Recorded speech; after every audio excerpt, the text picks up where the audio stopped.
મારું નામ ખુશ્બુ પટેલ છે અને હું છેલ્લા 11 વર્ષથી યોગ ઇન્સ્ટ્રક્ટર તરીકે તાલીમ આપું છું. આજે આપણે બહુ જ આજના સમયમાં જે લોકોને ગરદનની સમસ્યાઓ થતી હોય છે કે નીચું વળે તો અને ઉપર સામે જુઓ તો ચક્કર આવે કે પછી શોલ્ડરના પેઇન થતા હોય અથવા નેકમાં કોન્સ્ટન્ટ પેઇન રહેતું હોય તો એના માટેની કેટલીક એક્સરસાઇઝ જોઈશું. બહુ જ સિમ્પલ એક્સરસાઇઝ છે જે માત્ર 5 કે 7 મિનિટ જો દરરોજ રૂટીનમાં કરવામાં આવે રેગ્યુલરલી તો એનું બહુ જ સારું પરિણામ મળતું હોય છે. સૌથી પહેલાં તો હંમેશા આનાથી સ્ટાર્ટ કરો કે તમારી નેકને લેફ્ટ અને રાઈટ મૂવ કરો. આવું લગભગ 5 થી 7 વખત કરો. એના પછી ધીમેથી તમારી નેકને હાફ ટર્ન કરો.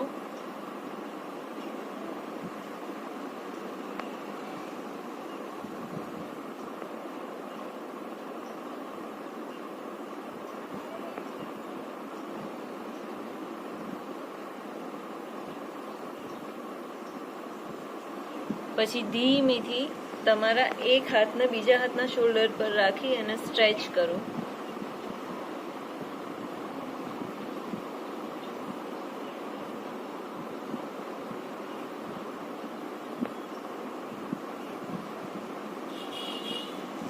આવું કર્યા પછી ધીમેથી માથાને પાછળની સાઈડ થોડીક વખત લટકાવીને રાખો. લગભગ 15 થી 20 સેકન્ડ માટે આવી રીતે માથું પાછળની બાજુ કરો.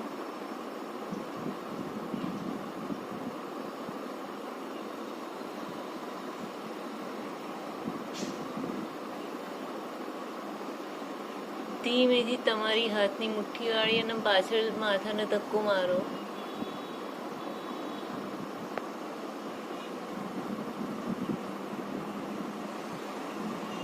ધીમેથી રિલેક્સ કરો.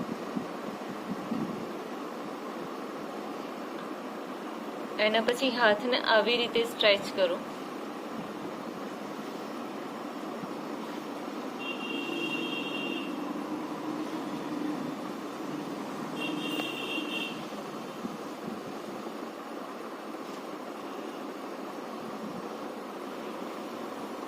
સ્લોલી એક હાથથી માથાને લેફ્ટ સાઈડ પર ધીમે ધીમે સ્ટ્રેચ કરો. એ વખતે તમને એક સ્ટ્રેચ લાગશે જે લગભગ કાનથી શોલ્ડર સુધી લાંબો એક સ્ટ્રેચ આવશે. આવું લગભગ 5 સેકન્ડ માટે પકડીને રાખવાનું છે.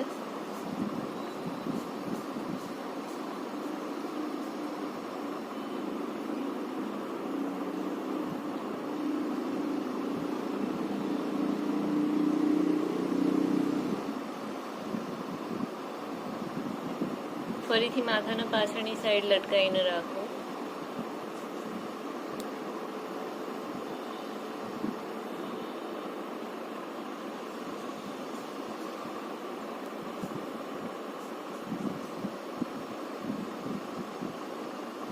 રિલેક્સ કરો.